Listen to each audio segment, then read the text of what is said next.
I agreed to meet in Riyadh because Adam Taylor said this was the moment we'd been chasing for 18 months, the breakthrough that would expose a network so dangerous, so deeply entrenched in power, that our investigation would either change everything or destroy us both. I'm Elena Cross, a 34-year-old investigative journalist who built a reputation exposing corruption in places where asking questions gets you disappeared. My specialty was following money trails through shell companies and encrypted communications, piecing together stories that governments and corporations paid fortunes to keep buried. Adam and I have been collaborating remotely since meeting at a press freedom conference in Geneva, connected by encrypted apps and a shared obsession with a case that had started innocently enough, a missing Saudi analyst named Faisal Rahman who'd worked for the Ministry of Energy before vanishing in 2023. What began as one disappearance became 2, then 5, then a pattern too obvious to ignore. Each missing person had worked in energy, finance, or government oversight. Each had expressed concerns about irregularities before disappearing.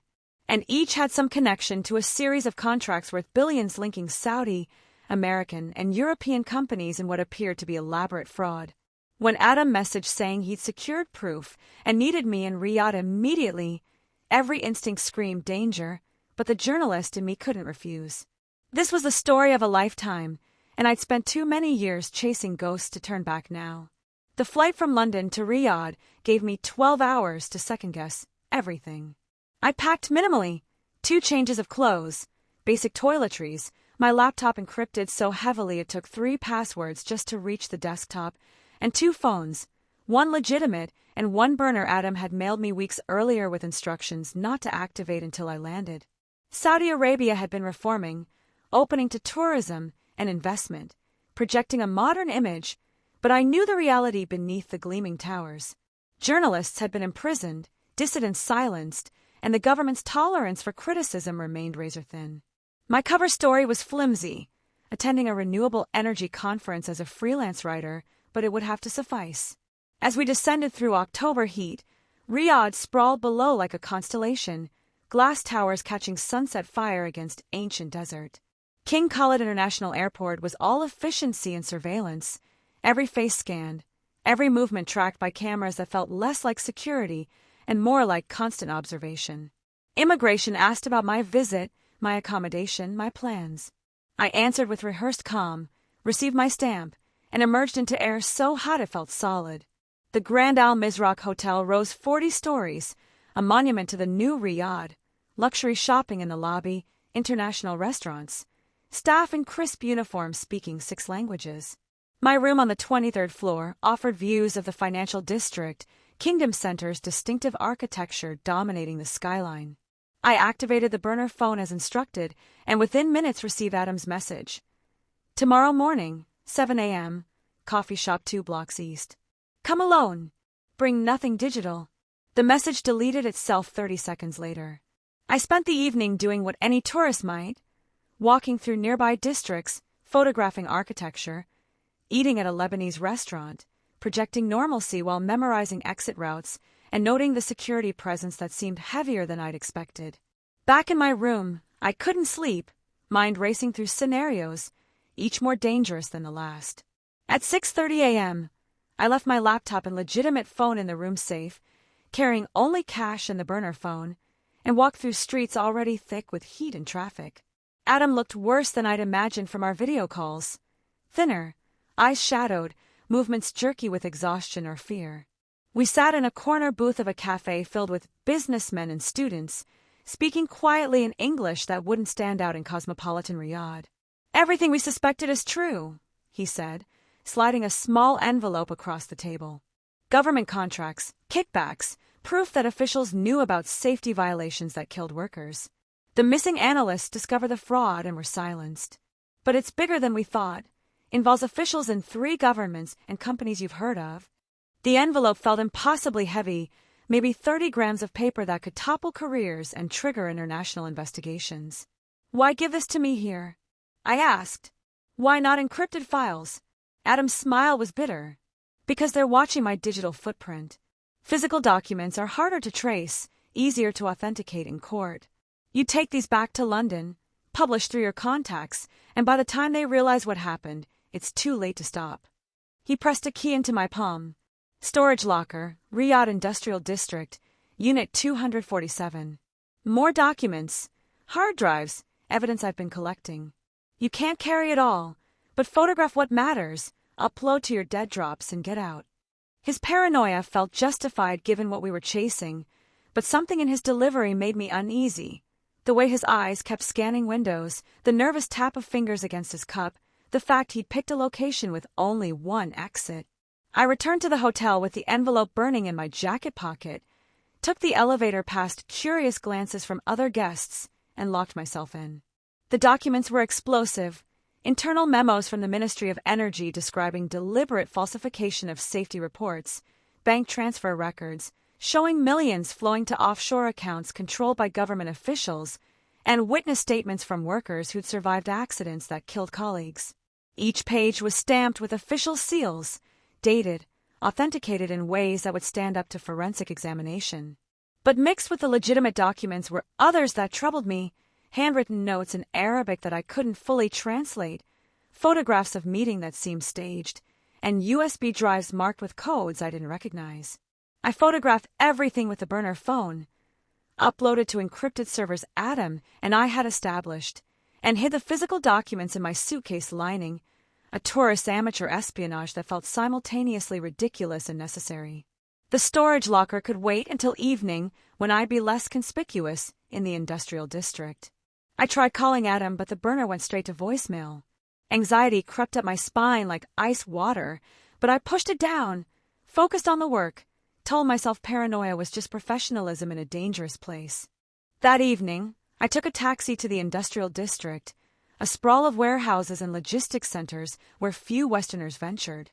The storage facility was anonymous, rows of units protected by keypad locks and minimal lighting. Unit 247 opened to reveal a space crammed with boxes, each labeled with dates and locations: Dubai 2022, Houston 2023, Riyadh 2024.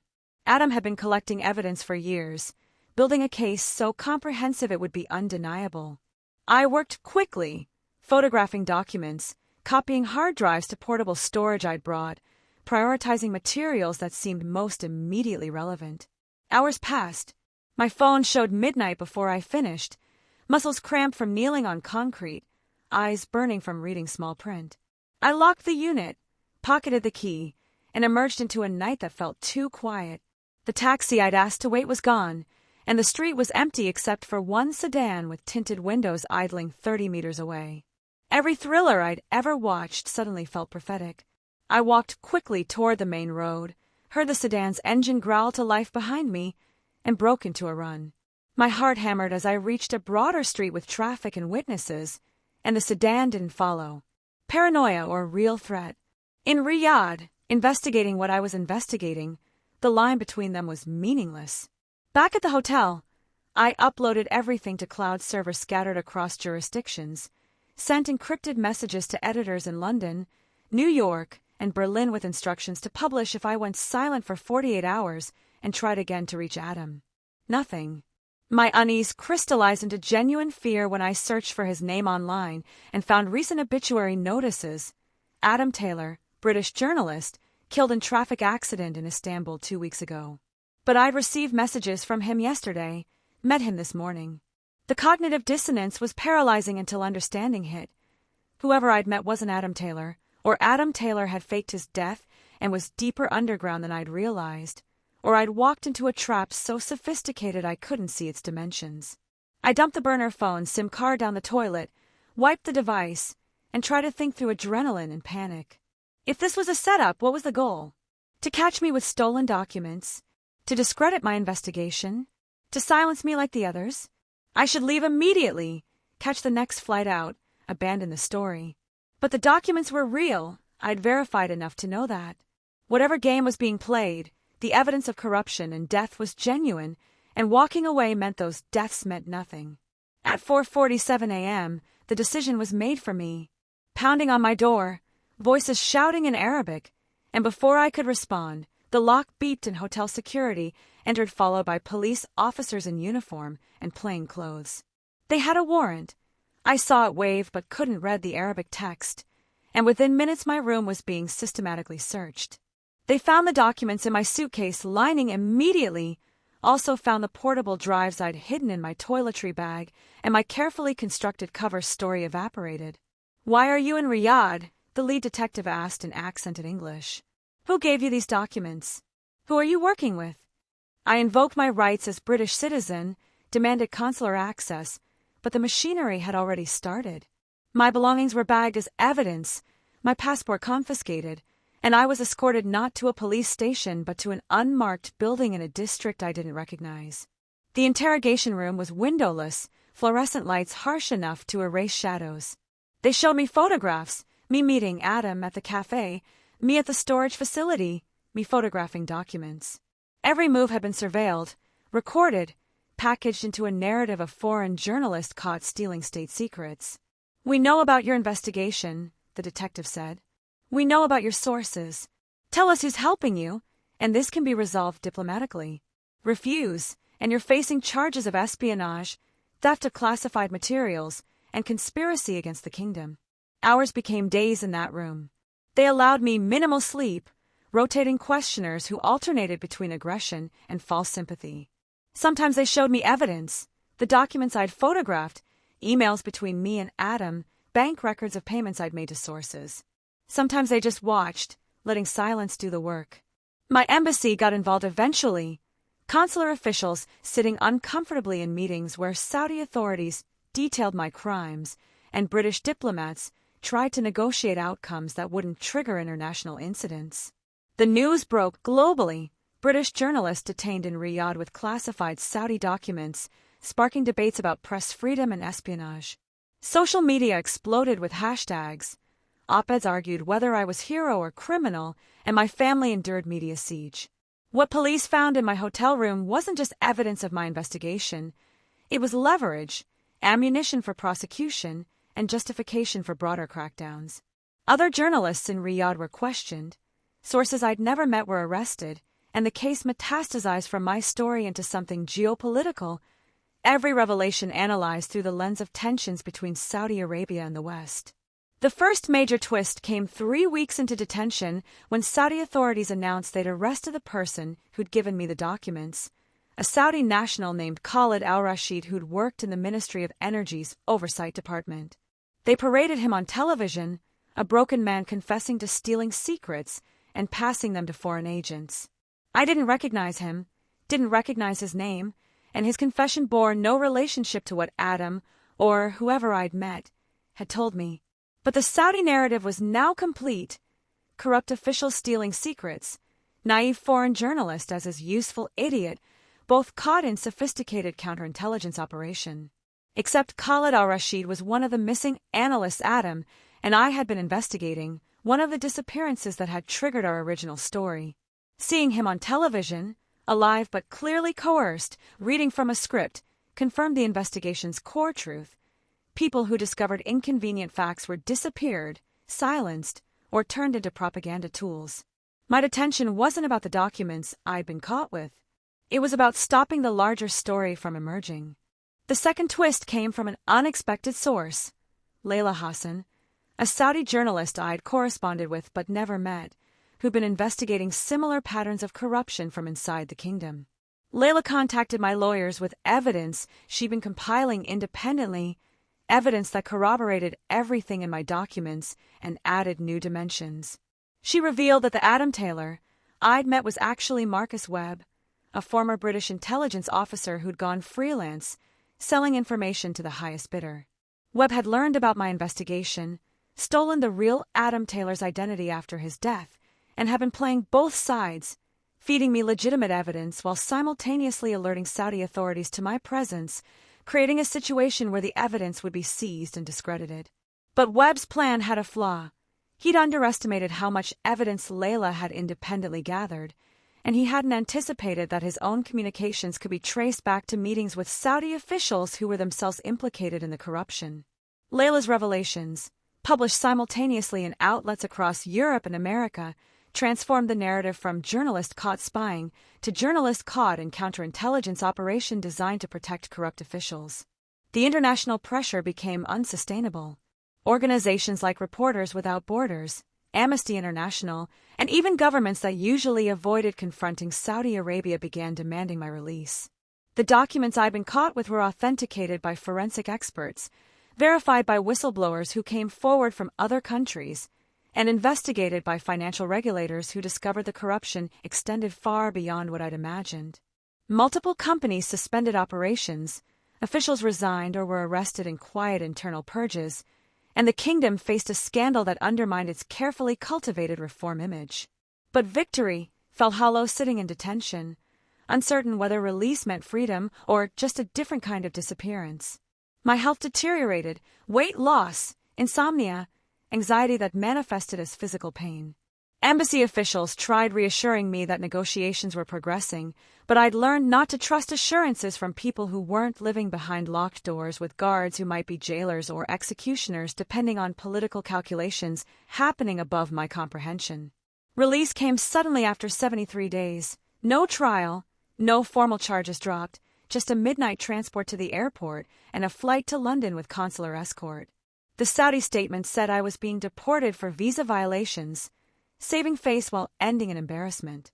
I landed at Heathrow to camera flashes, questions shouted from journalists, and arms around me from family I'd thought about every day but hadn't been sure I'd see again. The documents that shocked the world when police found them in my hotel room had triggered investigations that would continue for years, resulting in billions recovered from fraudulent contracts, safety reforms in industries where workers had been dying in preventable accidents, and arrests of officials whose corruption had cost lives. But they'd also cost me. I couldn't return to Saudi Arabia or several other Gulf states without facing arrest. Sources who'd helped me had been imprisoned or forced into exile, and the real Adam Taylor was still dead, his identity stolen, and his investigation completed by someone else. My career was simultaneously elevated and destroyed. I was famous, respected, but unemployable by most outlets who considered me too controversial, too much liability. I pieced together freelance work, wrote a book about the experience that sold well but never felt like mine, appeared on panels about press freedom where I said the right things while feeling hollow inside. Marcus Webb was never prosecuted, his intelligence connections apparently protecting him from consequences even as others involved in the conspiracy faced justice. I sometimes searched for information about him, finding nothing except rumors, ghost stories about an operative who worked every side of every conflict. The irony wasn't lost on me. I'd exposed massive corruption but been manipulated by someone equally corrupt, used as a pawn in games I'd only partially understood. Khalid al-Rashid was released eventually, quietly, after his forced confession had served its purpose. We never spoke. He disappeared into whatever life he could salvage from the wreckage. But I thought about him often, about all the people caught in the machinery of power and silenced before their stories could emerge. The documents in my hotel room that shocked the world represented dozens of lives disrupted or destroyed, whistleblowers and investigators and ordinary workers who'd seen things they weren't supposed to see and paid prices they'd never agreed to pay. My role was accidental. I'd stumbled into a story bigger than I'd imagined and barely escaped with enough to tell it, but telling it didn't feel like triumph. It felt like survival. Years later, I still receive occasional messages from people claiming to have information about corruption in Saudi Arabia or other countries where asking questions is dangerous. Most I ignore, having learned that truth comes at prices I'm no longer willing to pay. But some I pass to other journalists, younger or braver, who haven't yet learned to calculate costs before chasing stories. And sometimes late at night I think about that hotel room in Riyadh, about those 73 days of uncertainty, about the moment police found documents that I thought would expose corruption but that instead exposed me to forces I'd been arrogant enough to think I could outsmart. I agreed to meet in Riyadh because I thought I was hunting a story, but the story was hunting me, and what police found in my hotel room shocked the world only because the world wasn't paying attention to the thousands of similar rooms where similar evidence was being gathered by people who weren't lucky enough to have international attention save them. That's the real story. The one I couldn't write because it's too big and too ongoing and too uncomfortable. The world saw scandal and reform, but I saw only the reflection of my own naivety in a mirror that couldn't lie about the price of truth in places where power answers to no one.